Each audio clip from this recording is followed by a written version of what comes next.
The year was 1879, and the Oklahoma Territory stretched out like a wound across the heart of America, raw and bleeding, under a sun that never seemed to set with mercy.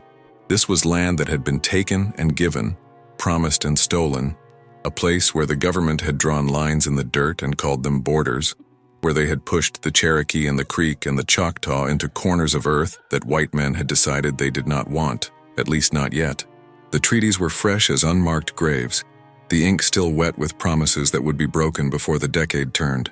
This was a frontier of displacement, where every acre carried the weight of someone else's sorrow, where the soil remembered what men tried to forget.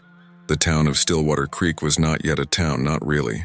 It was a collection of ambitions held together by mud and rough-cut timber, a place where 23 families had staked their claims along a bend in the Cimarron River, building their futures on land that felt borrowed, even when the deeds were signed. The main street, if you could call it that, was a rutted path between structures that seemed to lean away from each other, as if even the buildings knew better than to get too close, too familiar, too trusting. There was a general store run by a man named Horace Pembroke, a blacksmith's forge that belonged to the Cartwright brothers, a trading post where Creek women still came to sell their baskets and beadwork, their eyes holding questions they no longer asked aloud.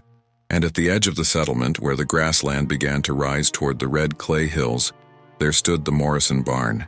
It was the largest structure in Stillwater Creek, built by Edmund Morrison and his two eldest sons in the summer of 1878.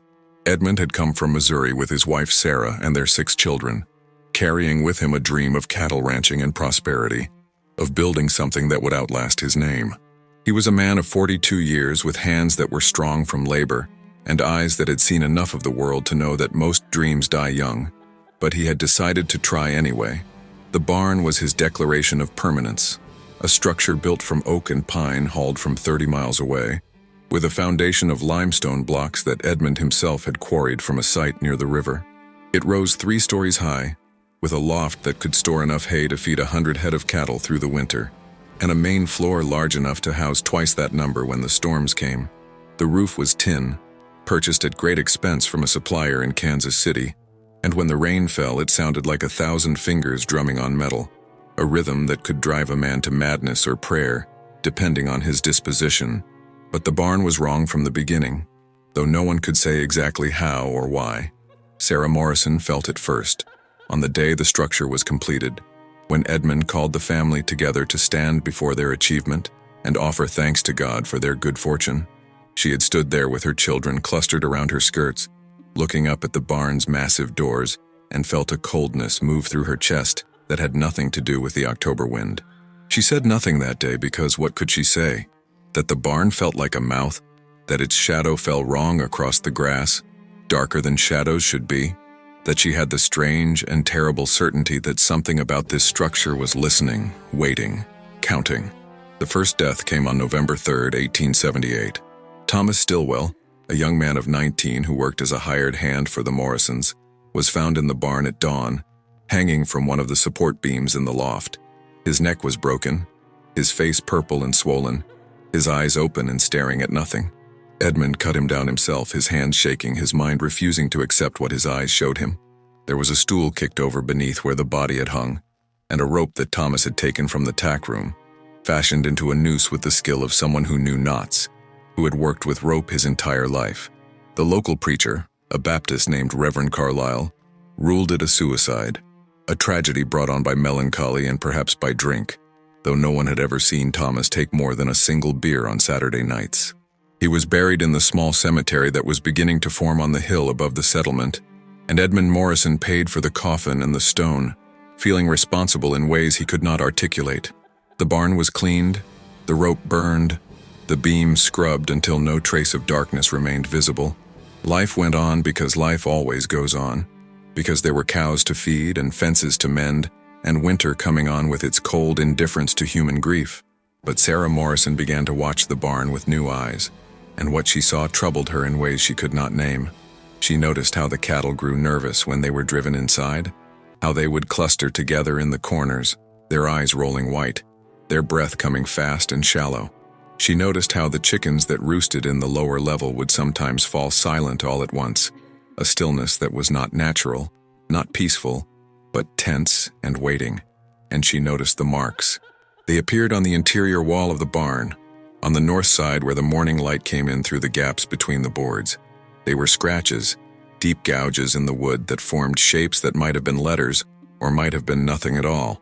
The kind of marks that could have been made by tools or claws or fingernails dragged across the surface in desperation. Sarah saw them one morning while gathering eggs, and she stood there for a long time counting them, her lips moving silently. There were 19 marks, each one about 4 inches long, carved into the wood in rough parallel lines. She told Edmund about them that evening, and he came to look, bringing a lantern to examine the wall more closely. He frowned, running his fingers over the grooves, and said that it must be the work of rats or some other animal, maybe a raccoon that had gotten inside and was trying to dig its way out. But Sarah knew the difference between the marks made by animal claws and these deliberate gouges, these intentional recordings. She said nothing more because she could see in her husband's eyes that he did not want to understand, that he needed this barn to be ordinary, to be nothing more than wood and nails and honest labor. The second death came on December 19th.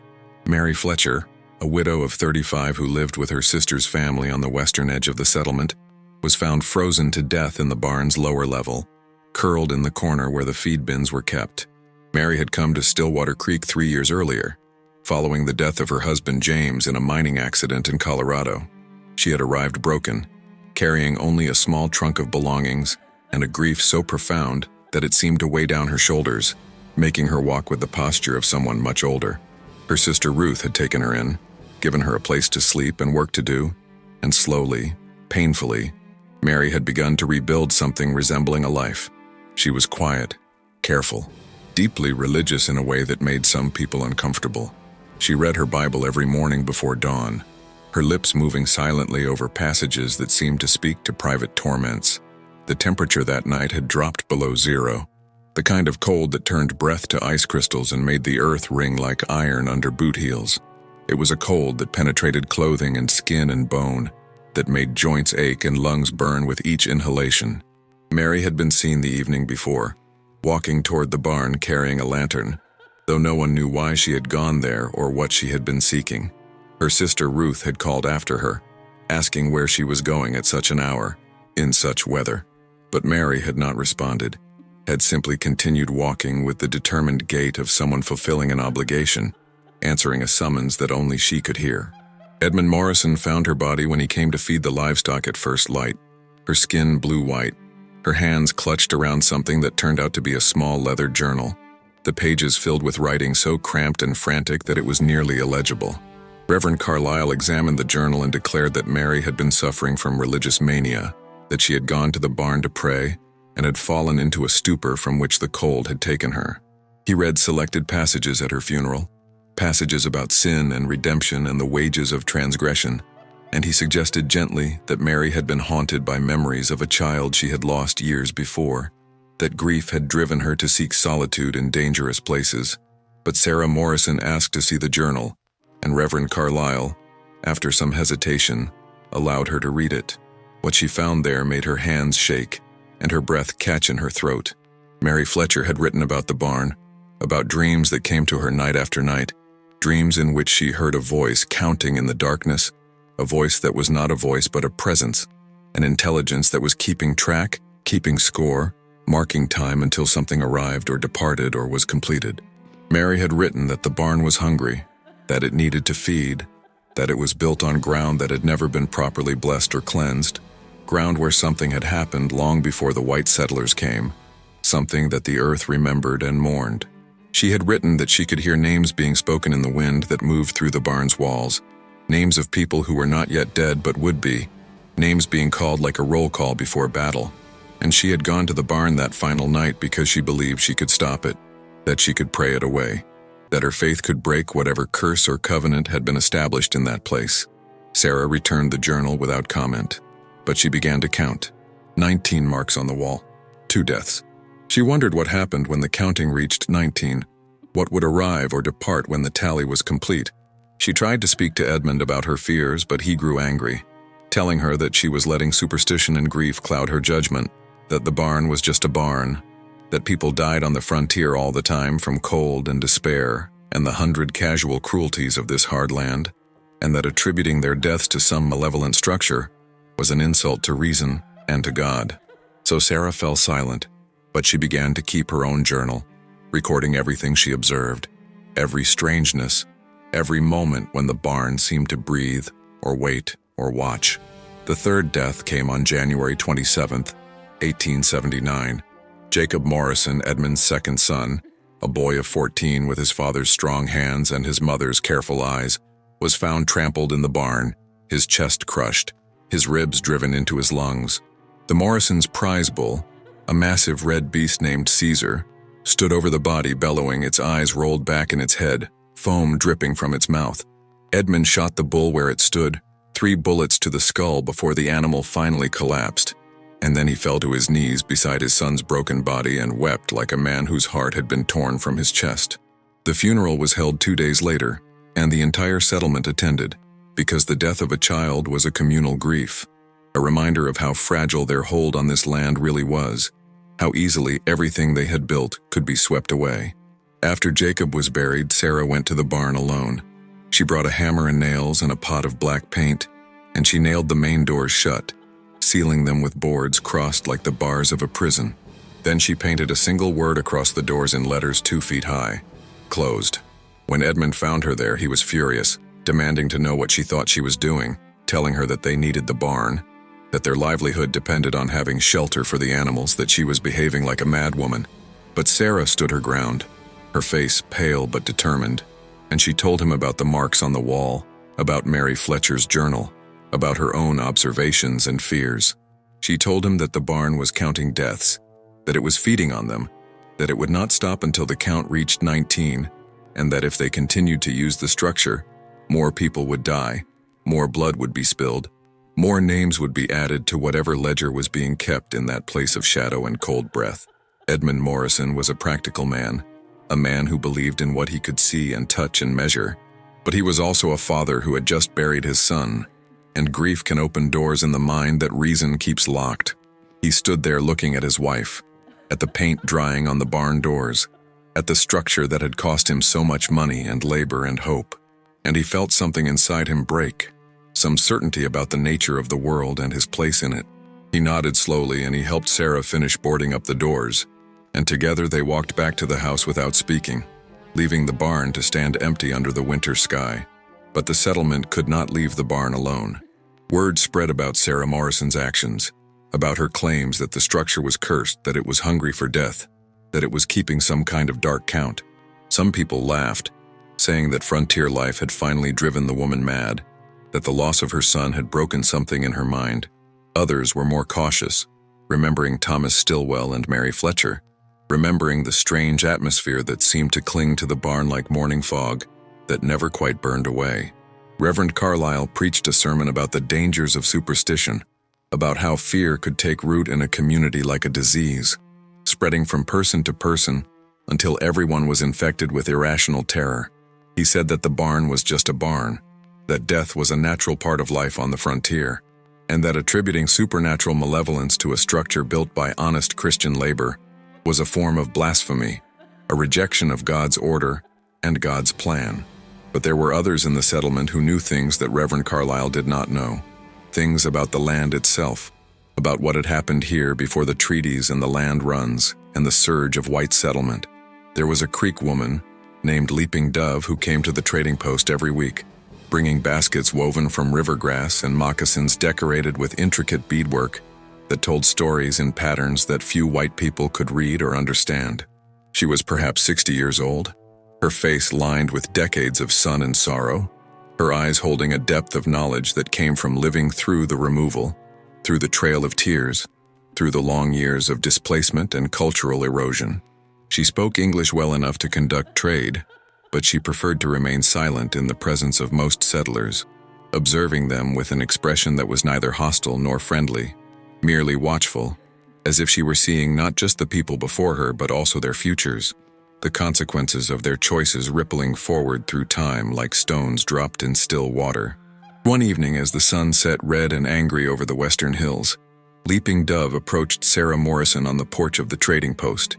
The two women had exchanged pleasantries before, brief conversations about weather and trade goods, but this was different.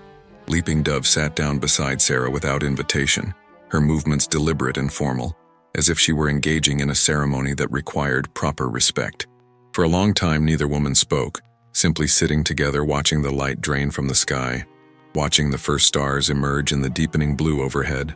Finally, Leaping Dove began to speak, her voice low and rhythmic, telling Sarah things that made her blood run cold and her hands clutch at her skirts. Leaping Dove told Sarah that the place where the barn stood had once been a site of judgment, where the creek had brought those who had violated sacred law, those who had murdered their own kin or committed incest, or betrayed the tribe in times of war, when unity meant survival. These were not casual punishments for minor infractions, but responses to crimes so severe that they threatened the spiritual balance of the entire community. The condemned would be bound to a post driven deep into the earth, their hands tied behind them, their feet secured so they could not run or kneel or assume any position of comfort. They would be left there without food or water, exposed to the elements and to the spirits that wandered the land until death came to claim them. Sometimes it took days, sometimes it took longer. The Creek believed that suffering purified, that pain could burn away transgression, but they also believed that such deaths left marks on the land, scars that went deeper than flesh or bone, wounds in the fabric of reality itself that never fully healed. The Creek believed that the spirits of those who died in such places did not pass cleanly into the next world, but lingered, hungry and resentful, waiting for an opportunity to feed on the living, to drag down into darkness those who were foolish enough to build or dwell in places where such deaths had occurred. Leaping Dove said that when the white settlers came, they ignored the warnings, ignored the stories, ignored the markers that the Creek had left to identify places where the veil between the living and the dead had grown thin and dangerous. She said that the barn was a mouth now, a portal, a place where something waited and counted, marking each death like a payment on a debt that could never be fully satisfied. She said that Sarah was right to seal the doors, but that it might already be too late, that once a structure like that had tasted death, it would continue to hunger, to call, to count, until it had taken what it needed or until it was destroyed completely, burned to ash and scattered to the four winds. Sarah asked how many deaths the barn needed, and Leaping Dove shook her head, saying that such things were not measured in simple numbers, that the hunger of the dead was not rational or predictable, that it ebbed and flowed like a tide, responding to seasons and cycles that the living could not perceive or understand. But she said that 19 was a number of completion in some old stories, a number that represented a full count, a tally reached, a debt paid. She said that if the barn was indeed counting toward 19, then the settlement needed to decide whether to let it finish its work or to burn it down before the count was complete, and either choice carried consequences that would ripple forward through time like stones dropped in still water. The settlement held a meeting in the general store 3 days later. Edmund Morrison spoke, explaining his wife's concerns and his own growing unease about the barn.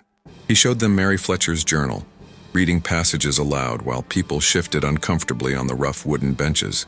He talked about the marks on the wall, about the cattle's behavior, about the atmosphere of wrongness that seemed to intensify whenever someone approached the structure.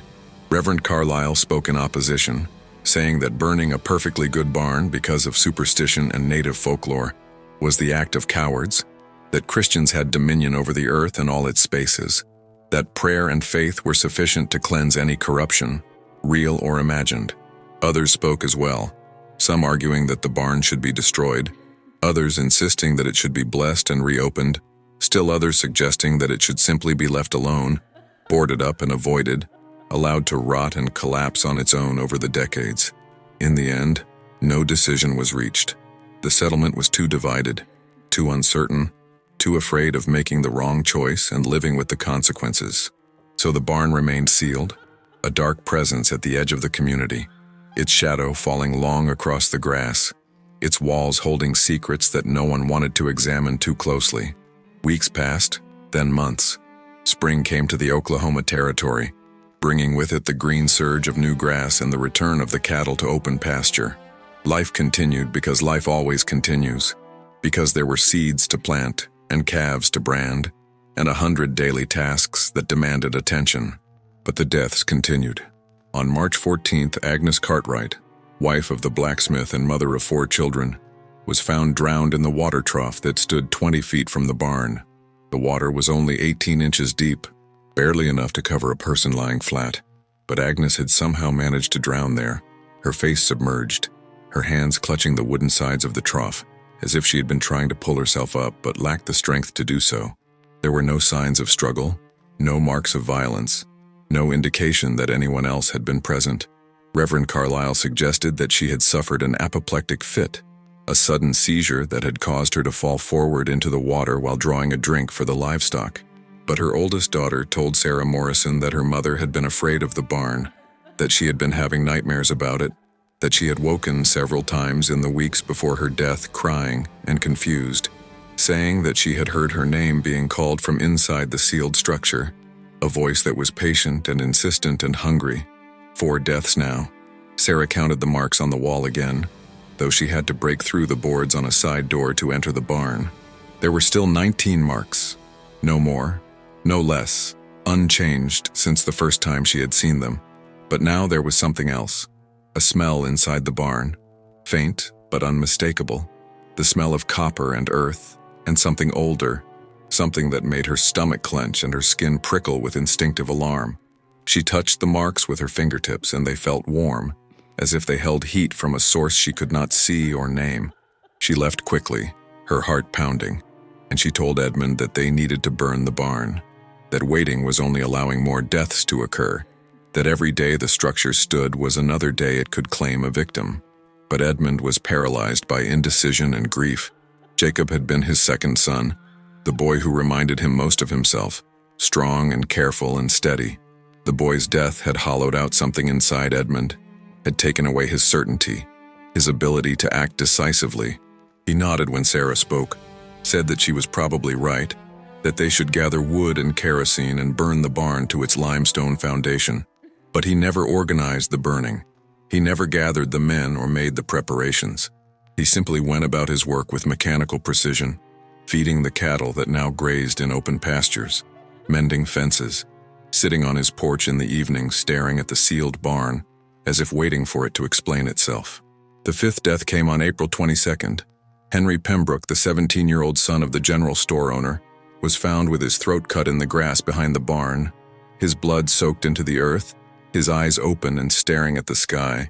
A straight razor lay beside his body, the blade still wet, and again the evidence suggested suicide, a young man who had taken his own life for reasons that no one could understand or explain. But Henry's mother swore that her son had been happy, that he had been courting a girl from a settlement 10 miles east, that he had plans to marry in the fall and take over the store from his aging father. She said that Henry had been afraid of the barn, that he had refused to go near it after Agnes Cartwright's death, that he would take long detours to avoid even looking at the structure. So why would he go there to die? Why would he choose that place for his final act? Sarah Morrison knew why. The barn was calling them, drawing them in, counting them down like a clock ticking toward midnight. It did not matter if the deaths looked like suicide or accident or natural causes. What mattered was that they were happening, that the count was continuing, that the barn was feeding on the settlement like a parasite, slowly draining it of life and hope. She went to Reverend Carlyle and begged him to help organize the burning, to use his authority as a spiritual leader to convince the settlement that the barn needed to be destroyed.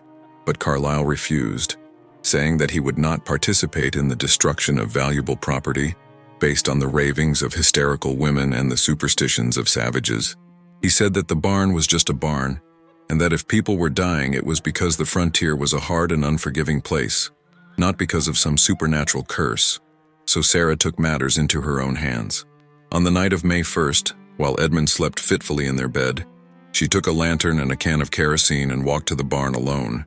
The moon was full overhead, casting silver light across the grassland, and the wind had died to nothing, leaving the world wrapped in a silence that felt expectant, breathless. Sarah stood before the barn's sealed doors, looking up at the dark mass of the structure, and she felt the weight of its attention upon her, felt it watching, waiting, curious about what she intended to do. She set down the lantern and the kerosene, and she spoke aloud, her voice steady despite the fear that made her hands shake. She said that she knew what the barn was, that she knew it was counting deaths, that she knew it had been built on cursed ground, where the dead lingered and hungered. She said that she would not let it continue, that she would burn it down even if she had to do it alone, even if the entire settlement thought her mad. She said that 5 deaths were enough, that no more names would be added to its tally, that its hunger would end tonight. But as she reached for the kerosene, she heard something that froze the blood in her veins. It was a sound coming from inside the barn, from behind the sealed doors, a sound that was not quite a voice but not quite anything else either. It was a counting, a slow and patient recitation of numbers, each one spoken with the deliberation of someone marking time, keeping track, maintaining a ledger. 1, 2, 3, 4, 5. The voice, if it could be called a voice, was neither male nor female, neither old nor young. It was simply there, emerging from the darkness behind the boards, and it was counting. Sarah backed away from the barn, the kerosene forgotten, the lantern guttering in her trembling hand. She turned and ran, her skirts catching on the prairie grass, her breath coming in gasps, her mind refusing to process what she had heard but unable to deny it. She burst into her house, waking Edmund, telling him what had happened, the words tumbling out in a frantic rush. Edmund held her while she shook, and he made a decision in that moment. He would gather the men at first light. He would organize the burning. He would end this, one way or another. The 6th death came before dawn could arrive. Edmund Morrison himself, the man who had built the barn with his own hands, the man who had invested so much of his hope and labor and future into that structure, was found hanging from the barn's exterior wall, his body suspended from a rope thrown over one of the decorative beam ends that extended beyond the roofline. It was a beam that Edmund had carved himself, taking pride in the craftsmanship, creating something that would last generations, something that would stand as testament to his skill and perseverance. Now that same beam held his corpse, swaying gently in the wind that came before sunrise, moving with a rhythm that seemed almost peaceful, almost natural, if you did not look too closely at the purple face, the protruding tongue, the hands that hung limp at his sides. Sarah found him when she went searching after he failed to return to bed following their conversation. He had told her he was going to check the livestock, to make sure everything was secure before morning came, to walk the property line, and ensure that no predators were threatening the cattle. It was something he did often, a farmer's habit of vigilance, of constant attention to the 100 small details that kept a homestead functioning. She had kissed his forehead before he left, feeling the warmth of his skin, the familiar texture of his beard against her palm. She had not known it would be the last time she would touch her husband while he still held the heat of life. When she found him, the eastern sky was just beginning to lighten, that strange gray-blue color that comes before true dawn, when the world exists in a state between darkness and day, neither fully night nor fully morning. Sarah approached slowly, her lantern held high, already knowing what she would find but hoping desperately that she was wrong, that her fears were unfounded, that Edmund had simply gone to check something and lost track of time.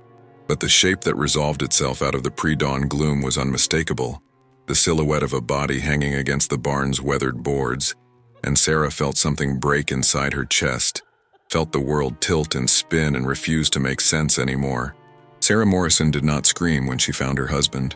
She did not weep or rage or collapse.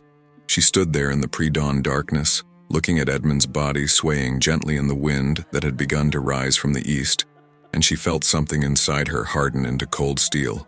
6 deaths, 13 more to go if the count was indeed 19. She cut Edmund down, laying his body gently in the grass, closing his eyes with her fingertips. Then she walked back to her house, woke her 4 surviving children and told them they were leaving. They would pack what they could carry, they would take the wagon and the horses, and they would go back to Missouri, back to her mother's house, back to land that had not been stolen and cursed, back to places where barns were just barns and death came only when God willed it, not when a structure demanded it. But before they left, Sarah had one more task to complete. She went to the general store and purchased every can of kerosene that Horace Pembroke had in stock. She paid with the money from Edmund's strongbox, money they had been saving to buy more cattle, to expand their holdings, to build their future. She loaded the kerosene into the wagon and she drove it to the barn alone in the full light of morning, while the settlement watched from a distance, uncertain whether to help or hinder or simply observe. Sarah unloaded the kerosene cans one by one, placing them around the barn's foundation, splashing the liquid against the walls, soaking the boards, creating a ring of accelerant that would ensure the structure burned hot and fast and completely. Reverend Carlyle came running from his small chapel, shouting that she had no right, that she was destroying valuable property, that she would be held accountable before God and man for this act of madness. But Sarah ignored him. She struck a match, holding it up so that everyone could see, and she spoke in a voice loud enough to carry across the settlement. She said that the barn was not property. She said that it was a mouth, a trap, a counting house for the dead. She said that it had taken her son and her husband and 4 other people from this settlement, and that it would continue to take until the count reached 19, until whatever dark covenant had been established on this ground was fulfilled. She said that anyone who wanted to stop her was welcome to try, but that she would fight them, that she would burn the barn and herself with it if necessary, because some things needed to end, needed to be destroyed, needed to be reduced to ash and scattered so that they could never harm anyone again. No one tried to stop her. They stood in a rough semicircle, watching as Sarah dropped the match into the kerosene-soaked grass at the barn's foundation. The fire caught instantly, racing around the structure in a ring of blue-orange flame, climbing the walls, finding the gaps between the boards, filling the interior with heat and light and cleansing destruction. The tin roof began to glow, then to warp, then to collapse inward as the support beams burned through. The fire roared like a living thing, consuming everything, reducing the barn to skeleton and then to ruin and then to nothing but smoke and ash and the smell of burning oak. Sarah Morrison stood and watched until the last timber fell, until the limestone foundation blocks were blackened and cracked by heat, until there was nothing left but a scorched rectangle of earth and the memory of what had stood there. Then she climbed into her wagon, gathered her children close, and drove east toward Missouri, leaving Stillwater Creek behind forever. She never looked back, never wrote to anyone from the settlement, never spoke of what had happened except once, years later, when her youngest daughter asked why they had left Oklahoma so suddenly. Sarah told her daughter that some places were wrong, that the earth itself could carry scars and hungers, and that the only wise response to such places was to leave them behind, to let them stand empty and avoided, to mark them with warnings so that others would not make the same mistakes. But the story of the barn did not end with its burning. The settlement of Stillwater Creek continued, though many families left in the months following Edmund Morrison's death, spooked by the violence and strangeness that seemed to have infected the community.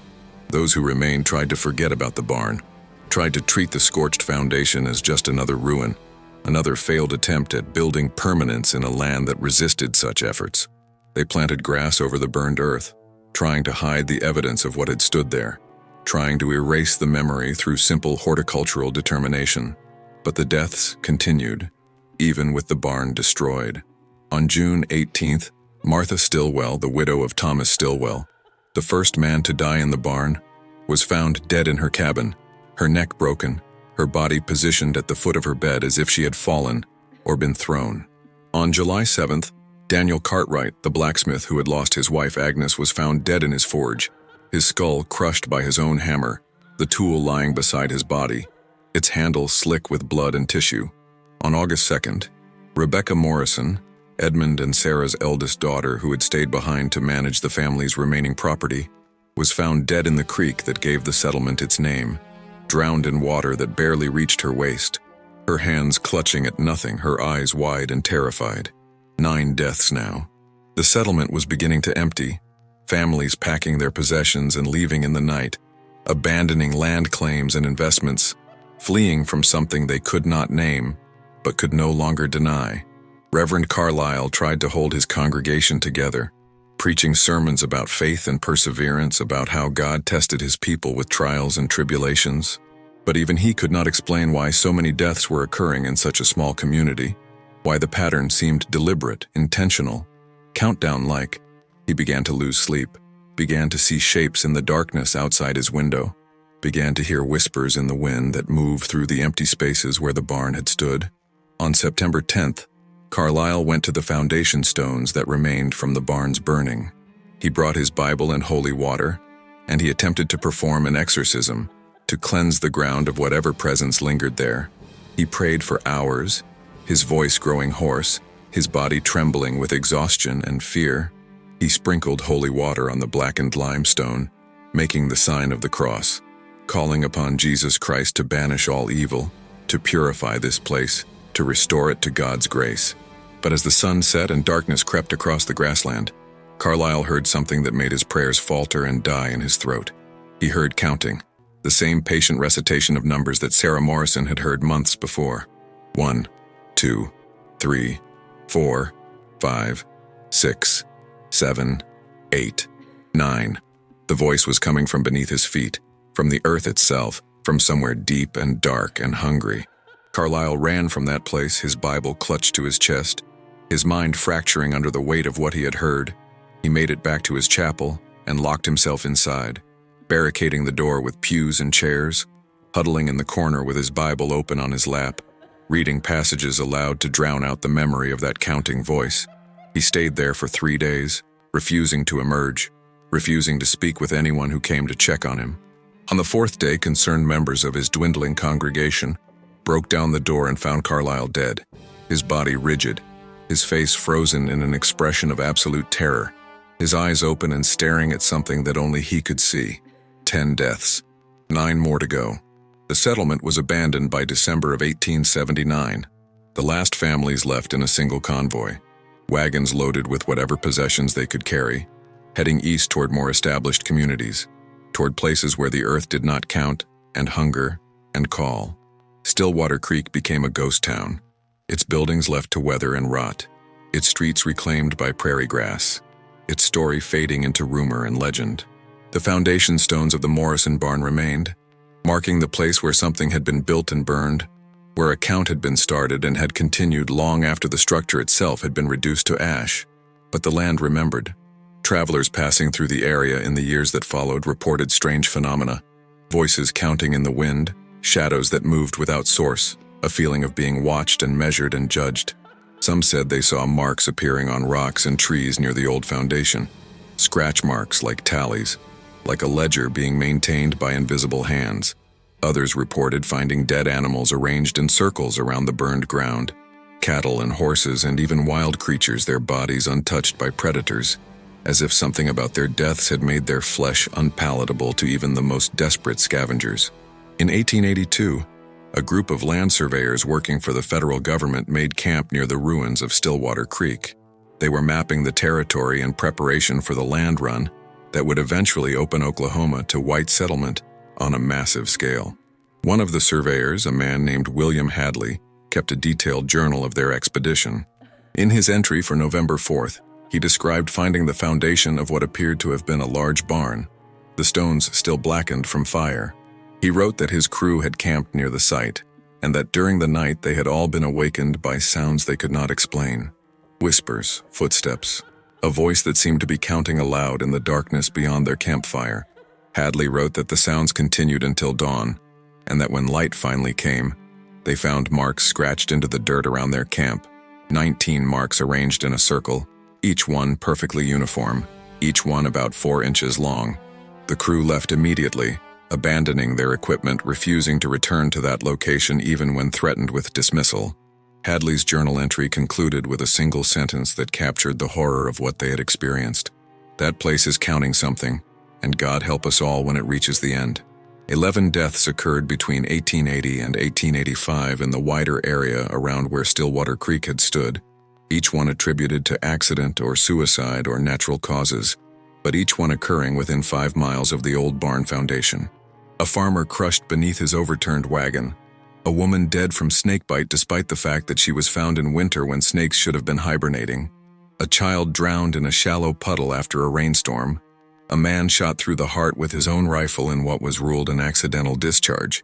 The deaths seemed random, spread out over months and years, but anyone who mapped them would have seen the pattern, would have noticed that they all occurred in proximity to that cursed ground, would have realized that the count was continuing, that something was still hungry, still marking time, still waiting for the tally to reach 19. By 1890, the foundation stones had been deliberately destroyed by a group of Creek elders who had heard about the deaths and recognized the signs of a place where the boundary between worlds had grown dangerously thin. They came with hammers and chisels and spiritual songs, and they broke the limestone into pieces, scattering the fragments across miles of territory, trying to break whatever connection had been established there. They burned sage and tobacco, offering prayers to the spirits of those who had died unjustly, asking for peace and balance to be restored. The elders would not speak to white settlers about what they had done or why, but they left markers, cairns of stone placed at the 4 cardinal points around where the barn had stood, warnings to those who knew how to read such signs. The deaths stopped after that, at least for a while. The land around the old settlement site was avoided by those who knew its history, left fallow and empty, a blank space on maps where ranchers and farmers chose not to build or graze or claim. The grass grew tall and wild there, and animals would not linger, passing through quickly as if sensing something wrong about the earth itself. Time moved on as it always does, and the memory of Stillwater Creek and the Morrison barn faded from collective consciousness, becoming a local legend, a story told around campfires, a cautionary tale about the dangers of building on cursed ground. But in 1903, a young couple from Kansas named the Hendersons purchased a section of land that included the site where the barn had stood. They knew nothing of the area's history, had never heard of Stillwater Creek or the Morrison family or the deaths that had accumulated there like interest on a debt. They were young and optimistic, full of plans to build a cattle operation and raise a family, and they saw the empty grassland as an opportunity, a blank slate where they could write their own future. They built their house on a low rise half a mile from where the barn had stood, and they began to run cattle on the open range, and for 2 years everything seemed fine, seemed normal, seemed blessed. Then on April 19, 1905, Marcus Henderson was found dead in his barn, a structure he had built with his own hands, in a location he had chosen without understanding that some places carry memories in their soil, that curses can migrate like seeds on the wind, that hunger does not die just because the thing that housed it has been destroyed. Marcus had hanged himself, or so it appeared, his body discovered by his wife when he failed to come to breakfast. The rope was familiar, the scene was familiar, the sense of wrongness was familiar to anyone who knew the old stories, and on the barn wall, in the interior where morning light came through the gaps between boards, there were marks, 19 of them, freshly carved, deep gouges in the wood. A count resumed. A tally continued. A hunger that had never been satisfied, that had only been sleeping, waiting for new building, new habitation, new opportunity to finish what had been started so long ago. Marcus Henderson was the 19th death, the completion of the count that had begun in 1878 with Thomas Stillwell. His widow, Elizabeth, found his body and understood immediately that something was terribly wrong, though she could not have explained how or why. She knew. She cut Marcus down, and then she did what Sarah Morrison had done decades before. She burned the barn. She burned it completely, reducing it to ash and slag. And then she sold the land for almost nothing to a buyer who promised never to build on that particular location, to leave it empty and avoided. She left Oklahoma and never returned, and she lived the rest of her life under a different name in a different state, trying to forget what she had seen, trying to escape the memory of those marks on the wall, that terrible count that had finally reached its end. But even with the count complete, even with the 19th death claimed and the tally finished, the land did not rest easy. Strange things continued to happen there, smaller incidents, lesser horrors, as if the act of counting had changed the earth in permanent ways, had left channels open that could not be easily closed. Livestock would not graze near the site. Birds would not nest there. Even insects seemed to avoid the location, creating a dead zone in the middle of living prairie, a space where nothing thrived and nothing remained for long.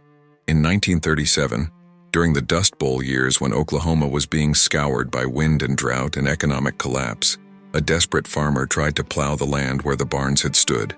His tractor broke down 3 times in the same day, mechanical failures that his mechanic could not explain.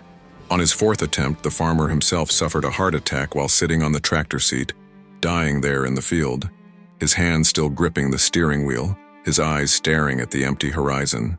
The tractor was left where it stood, and it rusted there for 20 years before someone finally hauled it away for scrap. No one builds on that land now.